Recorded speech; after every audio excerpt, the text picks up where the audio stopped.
along with roughly 500 to 1,000 Armenians, belonging mostly to the Apostolic Church, with some Protestants. About 1,500 Assyrians still reside in about 36 of the remaining Christian villages, whilst another 250 Armenians can be found in another 10 settlements.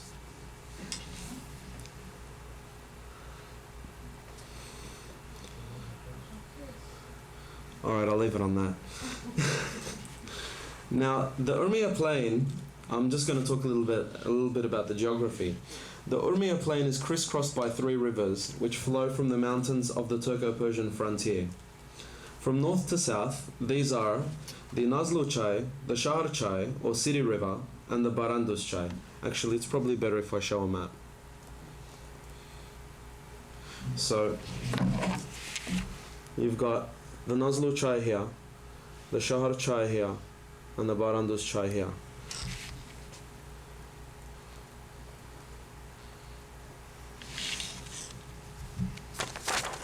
In the Shahar Chai district, at the center of the Urmia plain and surrounding the city, Assyrians and Armenians co-inhabited the villages of Charbash, Digala, Marserges, Akhchakala, Iriava or Rahva, and Qara'agach. They also lived together in the city quarters of Göl Fath Ali Khan, or Göl, which you can see here, it's now called Hafez. And that's an old Armenian house in that same quarter. That's the yard of the Armenian church, which is right opposite the Assyrian Chaldean Catholic Church.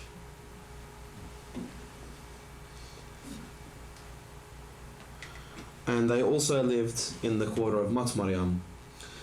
Indeed, in the former, where Armenians predominate, the 16th century church, dedicated to Saint Stephen, is located opposite the cathedral of the Chaldean Catholics, which you can just see. There is also an Armenian private school located nearby on the same block as 2 Assyrian private schools. Now, even in the Matmaryam quarter, which didn't have many Armenian families, you can find an Armenian inscription in the baptistry of the old Assyrian Church of the Virgin Mary, as well as the tombstone which I showed before. Now, this is quite significant to reiterate. The cemetery of Charbash was the largest Christian cemetery in the region, and it basically served the village of Charbash, the city of Urmia, and a few other villages around. Roughly 17% of the 439 inscribed tombstones at this cemetery belong to Armenians. So it just shows you that Armenians made up to maybe 20% of the population and were very, very important part of the local fabric. The most significant of the villages of the district where Assyrians and Armenians lived together was that of Iriawa, also known as Rehanabad or Rahva, which, as we've mentioned already, was the birthplace of Emmanuel Varandyan, in whose honor this lecture is being held today. The 2 oldest churches in the village are located in a spacious courtyard on the eastern edge of the village, and they are still in use. One is shorter and smaller, built of mud brick faced with fired bricks, containing wooden columns and a flat roof of poplar beams. This belongs to the ethnic Assyrians from the Church of the East and is dedicated to St. George. The other church is taller and built of stones, possessing large round columns in its interior and elegant domes. This now belongs to the Armenians, who dedicate it to the Virgin Mary. Asvatsatzin. Whilst the Assyrians dedicate the church to Mart Nargis, or Saint Nargis, the sister of Mergivergis, or St. George. It appears to be the older one of the 2 churches, since the Iranian Cultural Heritage and Tourism Organization places its construction sometime in the 17th century. Local tradition holds that these 2 churches were formerly stuck to one another, so an Assyrian church and an Armenian church together, with doors in between so you could go from one church to the other. But these were separated when they were rebuilt around 1880. Another tradition credits the Russian Orthodox mission with having separated them when it undertook their restoration in the early 20th century. Indeed, the only dates mentioned in the inscriptions present on the two buildings mention that the Armenian church was restored in 1892 and the Assyrian one in 1914. To the north of these churches is the former Christian school, which has now been restored and is utilized as a social hall for the needs of the Assyrian and Armenian communities. Historically, Armenians comprised 45% of the village population, and its landowner was also an Armenian. Now that Christians have become a minority there are still some 15 Armenian families, still 43% of the local Christian population, who live on close terms with their Assyrian neighbors. The Nazluchai district in the north of the Urmia plain was the only part of it which contained purely Armenian villages. Among them, Gardabad, which you see here, and this is the main church in Gardabad.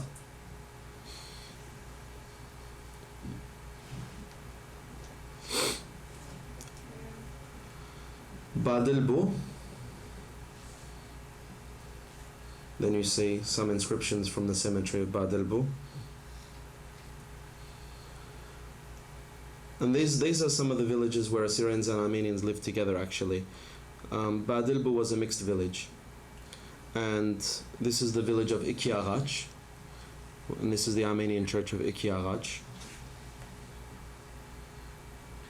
And this is the village of Nakhchivan Tepe, which was also one of the purely Armenian villages.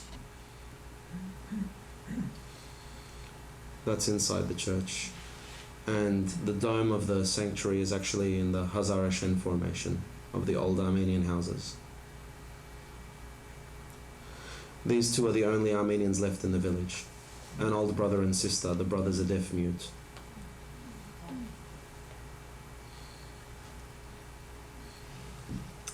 So, Armenians also had two other purely Armenian villages, apart from Gardabad, Nakhchivan Tepe and Taklidabad. Due to its central location between the city of Urmia and the provincial airport, Gardabad is still home to the largest Armenian rural population in the region, with about 28 houses.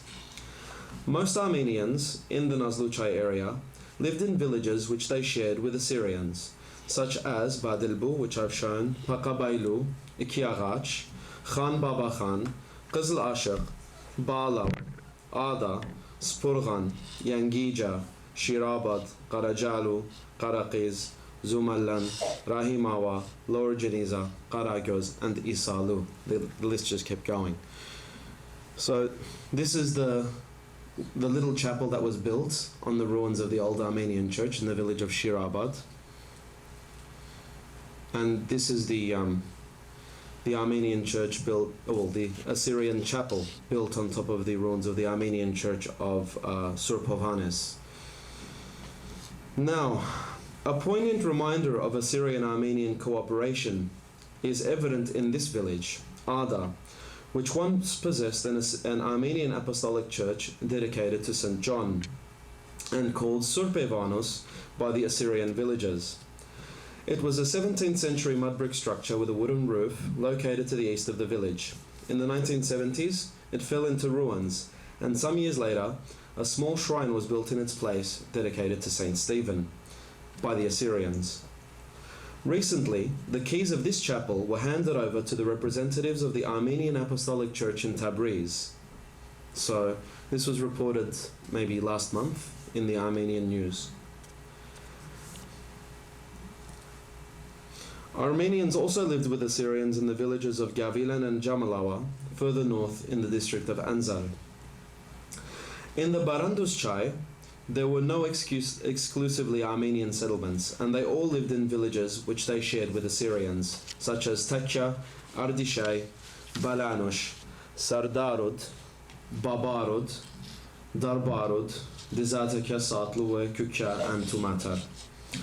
In Sardarud, Darbarud, and Babarud, the communal cemeteries are located in the yards of the small Assyrian churches, and the communities were so closely knit that they even developed their own language based on Turkish and interspersed with Armenian and Assyrian words as a means with which to communicate with one another instead of having two separate languages. So this is in the village of Darbarud. This is the little Assyrian church, and there's the communal cemetery in the yard. So you can see they're mostly Armenian inscriptions if you can look closely.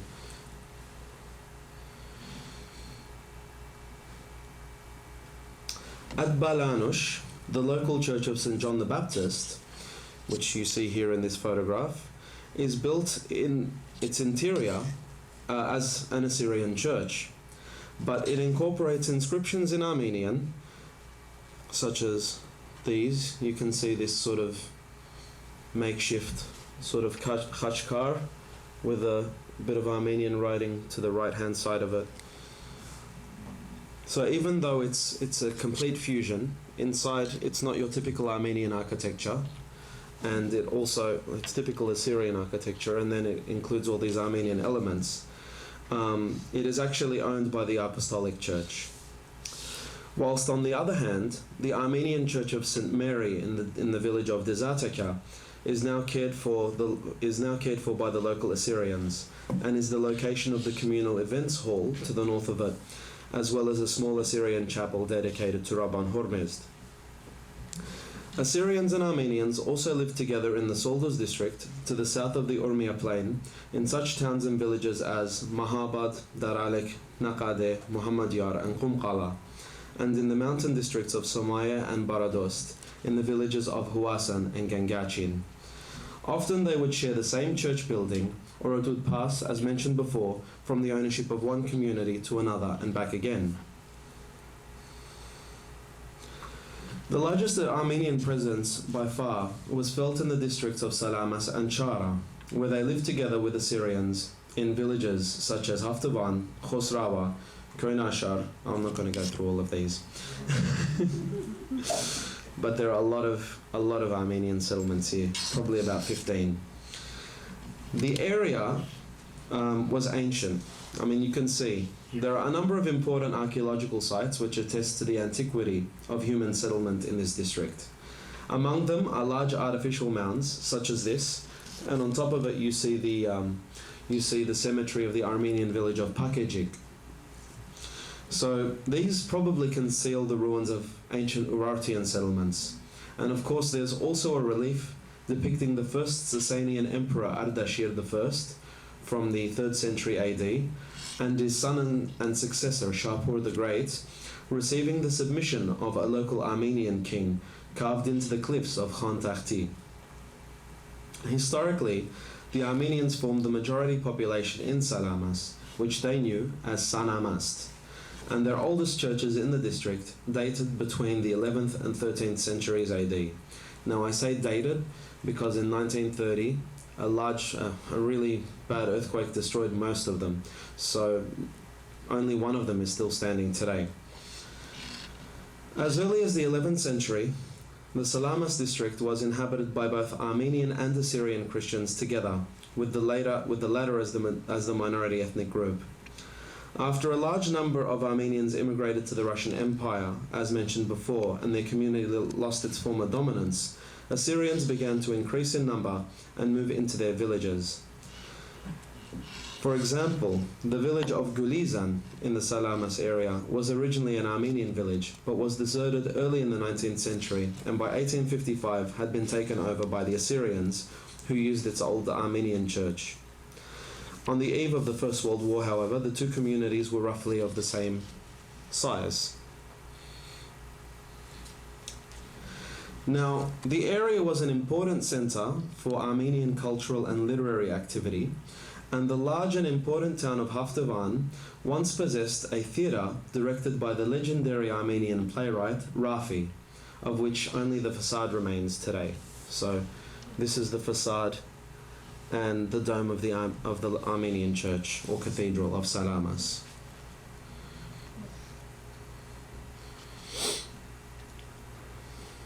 So just some more photographs. This is the Armenian Church of St. George in Haftavan. This is the only old Armenian church in Salamis which stands today. All the others are in ruins since the 1930 earthquake.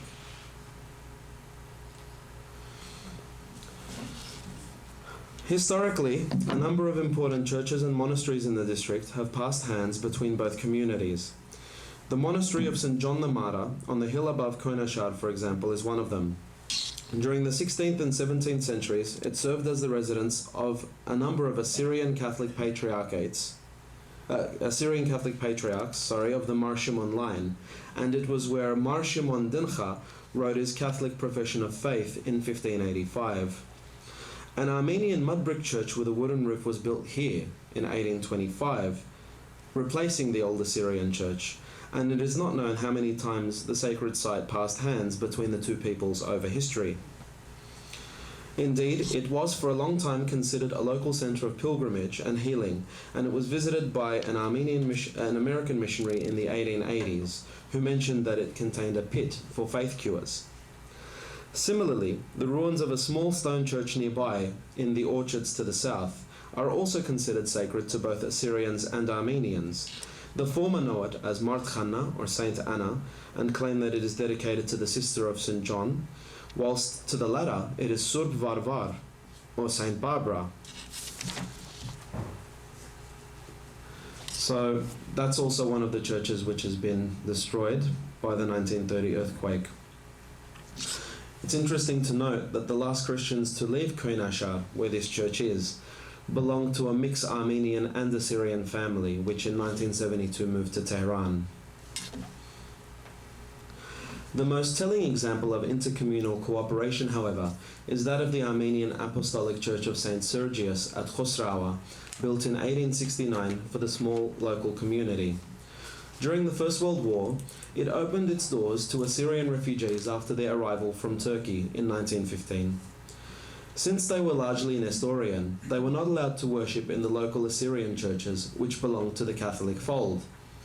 It was such that in March 1918, when the Assyrian Patriarch Mar Shimon Benjamin was assassinated by the Kurdish brigand Simko, and his mutilated body retrieved, the funeral was conducted in this church, and he was also buried there with full honours.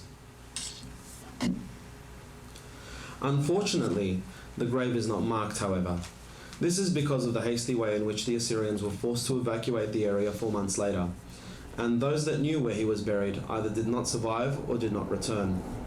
Today, the church, complete with its Armenian inscriptions and small graveyard, is symbolically cared for by the Assyrian Church of the East. Now, I'm quite aware of the time, so I'm not going to go into too much detail. I should? You're yes? Okay. I'm okay? Okay. No one's going anywhere. Okay. Now, from the data preserved in a corpus of over 2,300 Syriac and Neo-Aramaic inscriptions, which I photographed in situ during 2 fieldwork seasons in 2008 and 2009, we can observe many examples of cooperation and coexistence between Assyrians and Armenians, whether it be in the form of intermarriage, intercommunal business partnerships, etc. Thus, among the names we find in the inscriptions, and these are inscriptions in Assyrian, we find the names of the pilgrim Stepan, son of Jacob, son of Moses, son of Artin, whose wife was named Sarah and whose mother was named Murasa in 1821. It appears that not only was Stepan half Assyrian, but he was also married to one. Another person mentioned, on the other hand, is Gulle, wife of Moses, probably an Armenian, of the Urmia quarter of Gol in 1855. And we also find Abraham, son of Moses and Mary, of Urmia's Mart Mariam neighborhood, who appears to be the product of a mixed marriage. Other Assyrian women married to Armenian men were Shakar, wife of Ostad Sahak of Chaharbaksh, 1903, and Mary, wife of Ohanes, probably from the village of Sangar, 1910. At Sa'atlu, we find the Saora, or church warden, Baghdasar, who died in 1882, and seems to have been married to an Assyrian woman, since his children, Asenath and Joel, as well as Sarah, from 1884 to 1904, also have their epitaphs written in Assyrian. Also of such mixed heritage appear to be the deacon Oshana, son of Aghasar and Milarzo of the village of Marnucha, 1848, Aziz, son of Asatur of Dizataka, 1879, and the brothers Baba and Ohanes, sons of Kocharians of Supurgan, in 1897. It is highly likely that it was more common for Armenian men to marry Assyrian women, since there are a higher number of epitaphs belonging to Armenians but inscribed in Neo-Aramaic or Syriac. These belong to Chacho, son of Aqop of Kizilashuk, 1907, Movses, son of Sannu of Iriava, 1913, Aghasar, son of Baghdasar at Iriava, 1913, Grigor Sahak of Dizataka, 1915, Alexan, son of Chacho Babakhanyan of Digala, 1945, Aghabek, son of Ohanes Sultanian of Sa'atlu, 1957. So these are all Armenians, but you can see their tombstones are actually inscribed in Assyrian. And we also have Qarapet Sargisyan of Marsargis from 1959. Oh, and you have the village leader or Kucha Kaspar Hartun, also of Sa'atlu, who died in 1930. On the other hand, we have Haikanush Benjamin of Badilbu from 1990, who appears to have been an Armenian woman married to an Assyrian man.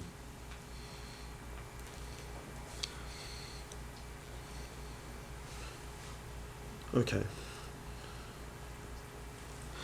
Many Assyrians are also found to have had Armenian or Armenian-sounding names, among them names such as Panos, Tatos or Tatavos, and Minas. Assyrians with Armenian-sounding surnames, on the other hand, can be found as early as 1918, as in the case of Allahverdi Perayan, who was buried at Charbash, and Jean Kazanchian, who left graffiti in Assyrian on a wooden column at the Church of St. George in the village of Qurtapa in 1935, and Nviya Shahbazyan, son of Jonah of Badilbu, who died in 1939. Furthermore, it should be noted that the relations between the Armenians and the largely Catholic Assyrians, or the Chaldeans, in Urmia's Gul Fatih Ali Khan quarter were so close that we discover at least one Armenian who had converted to Catholicism, who also studied at the College of the Propaganda in Rome and later died and was buried in the Assyrian cemetery at Charbash.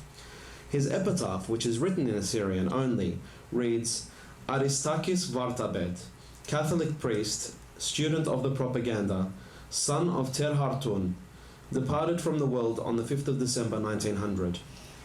Catholicism never took hold amongst Urmia's Armenians, however, and most of them remained Orthodox. Bilingual funerary inscriptions in Syriac or Assyrian and Armenian were also common in the area. Indeed, Armenian appears beside Assyrian in inscriptions dating from 1865 and 1962, both in the plains of Urmia and Salamas. The earliest example of this comes from the village of Khosrawa in Salamas, and belongs to a child named Sliva, probably the result of a mixed marriage. This is undated, but judging from the context and the design of the tomb, it was probably carved in the mid-15th century, so the 1400s. A damaged bilingual inscription belonging to Ostad Aziz, 1900, was also once kept in the yard of the Chaldean Catholic Cathedral in Urmia. The parallel funerary inscriptions of one man from Dizataka, of mixed Assyrian and Armenian heritage, who died in 1943, is quite elaborate and boasts of him. Now let me see if I can find it. There it is. It boasts of him having purchased his own headstone while he was alive. It reads, Hartun, in brackets, Minas, son of Sayyad Asatur of Dizataka, born in 1870. Spent 35 years of my life in foreign lands, most of them in Tbilisi, so in Georgia. In my healthy days, I bought my stone on the 16th of April 1932. I came into the world oppressively, I lived in it amazingly, and I exited out of it out of necessity. This further provides us with an idea of wealth and social status belonging to the people of that area. More recently, the gravestone of Mary, wife of Agha Khan of Sulduz, at the village of Takka, who died in 1962, bears parallel inscriptions in Assyrian and Armenian, probably indicating either her mixed ancestry or that she was married to an Armenian. To find such bilingual inscriptions is thus not surprising. Not only do many of these inscriptions commemorate people of mixed Armenian and Assyrian heritage, but they also include gravestones carved by Assyrian artists for Armenian clients and vice versa. This testifies to the close relationship of coexistence which has historically linked these two peoples. So, furthermore, Assyrians and Armenians employed each other for jobs that they needed done. They trusted each other. They built churches for one another and carved tombstones for one another. A dedicatory inscription from Koynashar in Salamas was probably carved by the Ostad Avda, who renovated the Assyrian church of Saint Kyriakos there in the 17th century, but who also built the local Armenian church. Indeed, it appears as if he was so skillful and popular that he was commissioned by the Armenian community there to build their own church. This is also indicative of the close relations enjoyed between the Assyrians and Armenians roughly 4 centuries ago, and which still continue to this day. Especially noteworthy is the fact that at least 4 Armenians from the late Emmanuel Varandyan's village had their gravestones carved by Assyrian artisans. Among these artisans, I'm not going to mention their names. If you want their names, you can come and get them from me later. Now, we also have the artisan Baba, son of Ostad Isaac of Charbash, who carved the gravestone belonging to the Armenian that died in the massacre that we mentioned before in 1945.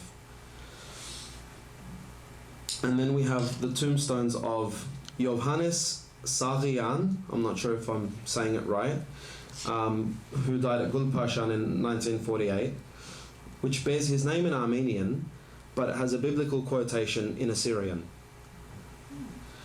indicating that it was carved by an Assyrian as well. This continues even today, as we see in the gravestone of another Armenian at the same village, Gulpashan, from 1999, which also bears the name in Armenian and the biblical quotation in Assyrian. It probably has something to do with the schools in the area. Maybe a lot of Armenians went to Assyrian schools and learned how to read and write in Assyrian. Alright, now I'm going to go back to this. Armenians, on the other hand, also carved gravestones for Assyrians, and it is interesting that at least 3 signed their names in the Syriac script. So we have Baron Tateos Sarkis, for instance, who carved a grave for an Assyrian of the village of Sepurgan in 1885. Ostad Khacho of Nakhchivan Tepe, who carved a grave for an Assyrian of the same village in 1887.